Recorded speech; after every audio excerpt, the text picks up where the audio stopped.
you think that maybe it's over? Not if you don't want it to be. Kenny Loggins, keep the fire. Keep the fire, people. We're going to talk about eBay. Talk about keeping the fire. The fire of making lots of money. How are we going to do it? I'm Laura T on Dream Deals 123 on eBay. I'm the Silver Owl Thrifter on YouTube. And I made $68 last night. Let's break it down, see how much was profit, and then we got a lot to talk about. I sold this pure hand knit size small medium cardigan, chunky knit artsy button red cotton. I just think this is a fantastic little cardigan, great for summer. And I took an offer on this for $12, and why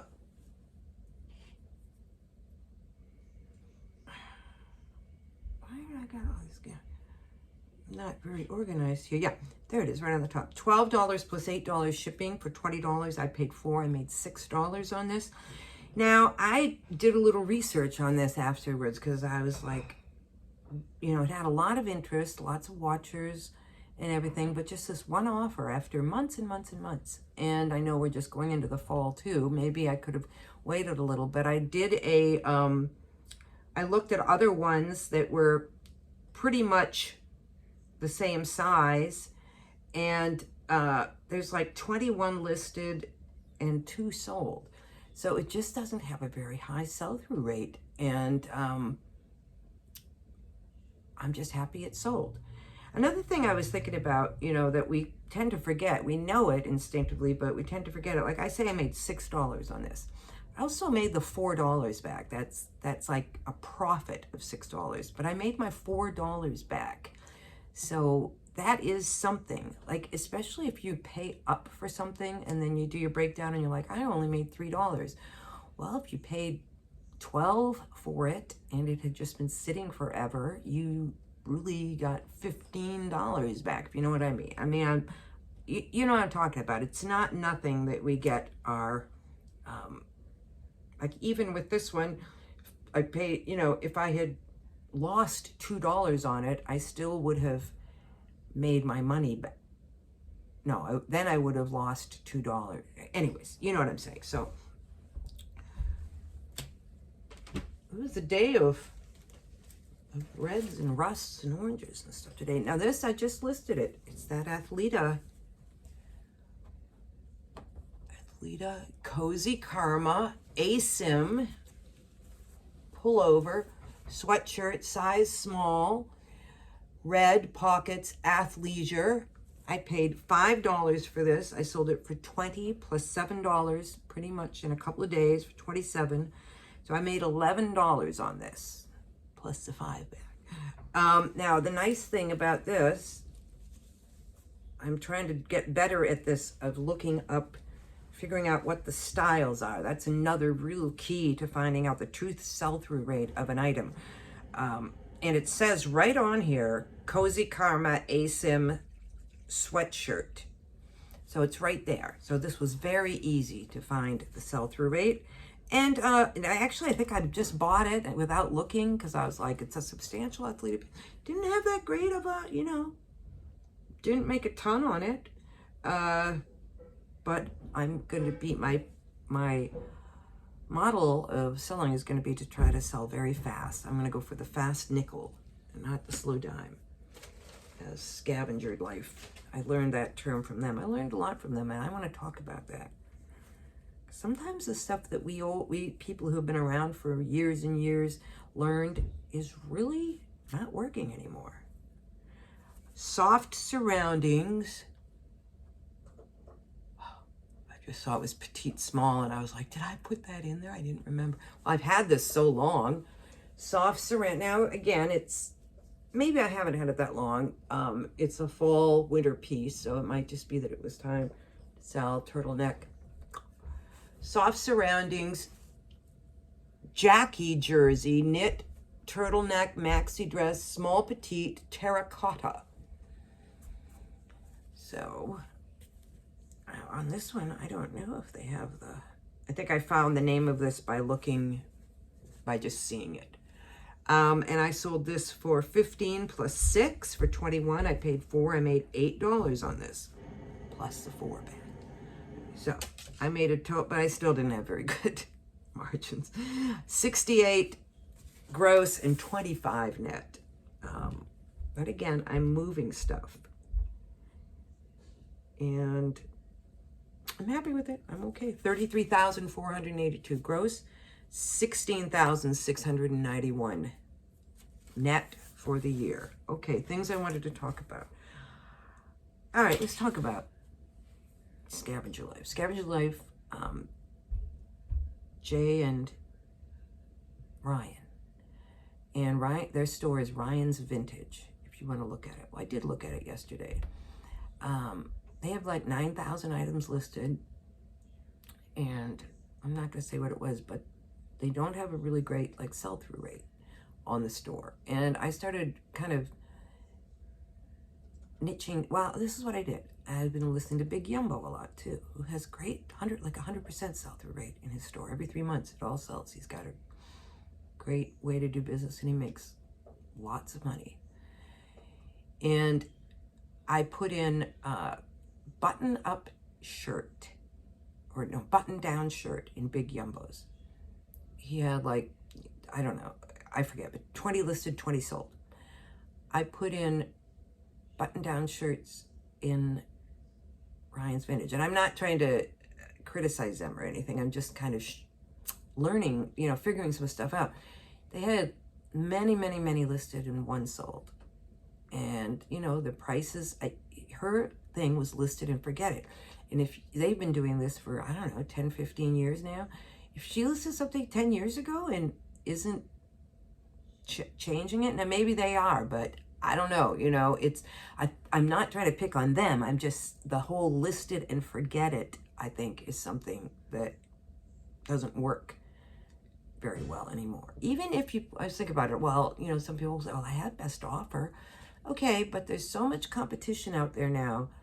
And if you have best offer, but somebody else is already, their buy it now is substantially less than yours, why would somebody want to even, unless they want to try to get cheaper than that, I guess.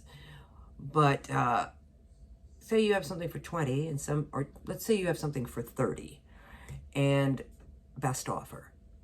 And you're like, yeah, if they want it, that could be best offer. But there's 2,000 listed, 2,000, or let's say 500 of those items listed, and many people with a price lower than yours. It's buy it now. And then, what's your buyer going to do? They don't want to wait for you to get back to them, blah, blah, blah, and maybe take their offer if the thing they like is right there. People are in a hurry. They want a deal. They want to get fast. So, you really got to look at, what things are selling for and get it in your head. And then Big Yumbo was also saying something about, if you don't sell something, it just gets lower and lower in the algorithm, even if you're cutting the prices. So if there's something where there's lots of volume, maybe not a great sell-through rate, like 5,000 listed, 2,000 sold, well, that's still 2,000 sold, and you have a very good opportunity there to be one of those 2,000 sold if you price it right. But if you don't price it right, pretty soon you're on page 10, and so just price it right in the beginning. It's hard to figure out, like I was trying to figure these things out, I think. And Big Yumbo says he races to the bottom. He just goes down there, and that's what I'm doing too. It's just the way to make the sale. People are looking for the best deal. And I did a kind of a deep dive on FootJoy golf polo shirts. And, just to kind of get an idea of how hard it is to find out sell-through. If you look at just the FootJoy polo, there's like 4,000 If it's large, it's 4,000 listed, 500 sold, which isn't a good sell-through rate. And these are used. And if they're extra large, it's 3,800 listed and 547 sold. However, if you put the parameters to under $20, extra large, under $20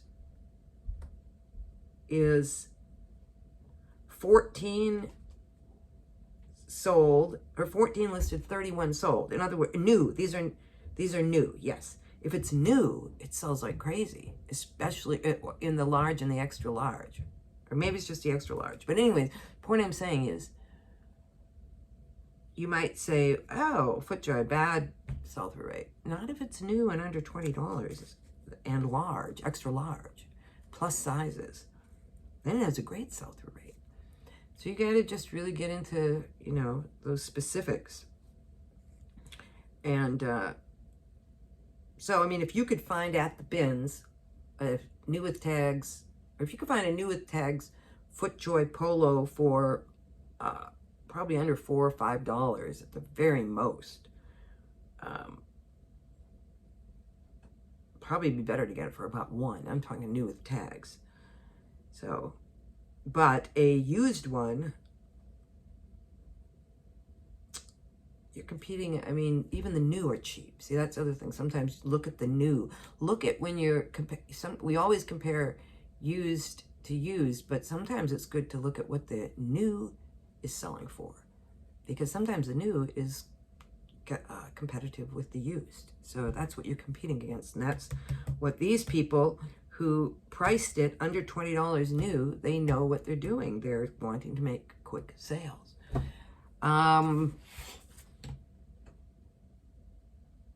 Yeah, I am also doing things like studying. I'm studying YouTube influencers' stores. I'm seeing what they're doing, and I'm looking at their sell-through rate. And I'm telling you, a Big Yumbo is so good. Yumbo Co, I think, is his eBay store. Yumbo Co. Does a lot of men's too, so I'm going to focus more on that. Okay. 12 minutes. On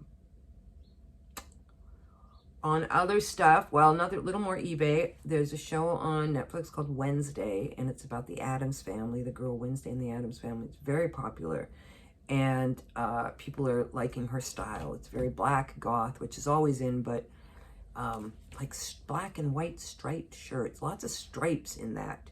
So if you do Wednesday core or Addams Family core, you can see here. So that's something to be on the lookout. That's trendy right now.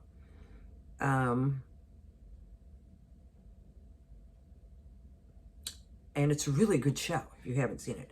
Another really great little series. I think it was three or four episodes on Netflix, is All the Light You Cannot See. It's based on the novel, the best-selling novel of the same name, and it was a great novel. I don't have the author in my head, but it's a very, very good show. And a show that's coming soon, my daughter told me about it, this is from Hayao Miyazaki from Studio Ghibli, who does anime. They did, he did Howl's Moving Castle, I think, and Over the Castle Wall, Over the Garden Wall. Anyways, my daughter's very into it, and she's gotten my husband and I into it. Boy, this guy is wonderful. Hayao Miyazaki, and he's got another one coming out, I think in April, called The Boy and the Heron, and people are calling it his magnum opus and saying it's a movie for our times. All his movies are very anti-war and very, very moving, and all done in anime. So you might see it on Netflix and think this is a kid's show, but it's very much not. I mean, kids watch it, but the themes are very adult, and he's just wonderful. I really think you guys my audience would like him if you haven't seen him. Anybody seen his shows? Hayao Miyazaki. Let me just...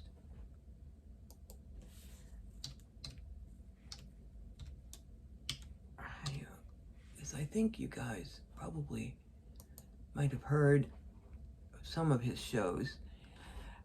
Spirited Away. My Neighbor Totoro. That was good. Howl's Moving Castle. So many like little animals and cute things. The Boy and the Heron coming out. Princess Mononoke, Castle in the Sky. You've probably heard of some of those.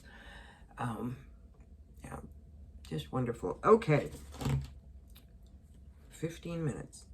Oh, got to talk about the house stuff. We had our open house yesterday.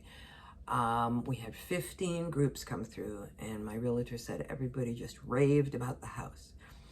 Where's the offers, people? So that makes like 32 groups coming through if you include everybody who's scheduled it.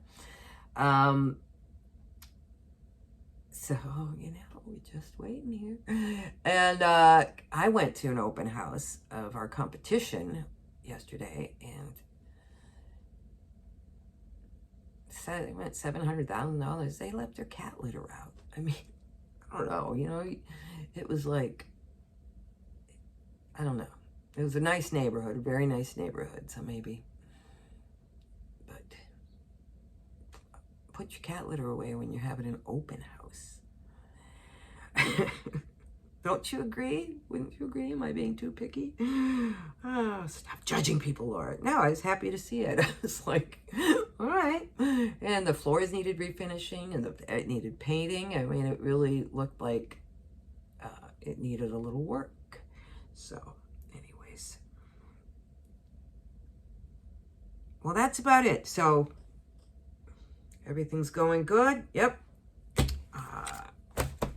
Could I probably go out, try to finish up listing everything I thrifted last week, and then go out for the Senior Citizen Day on Wednesday and thrift some more. So let's see what happens. I'll see you in the next one.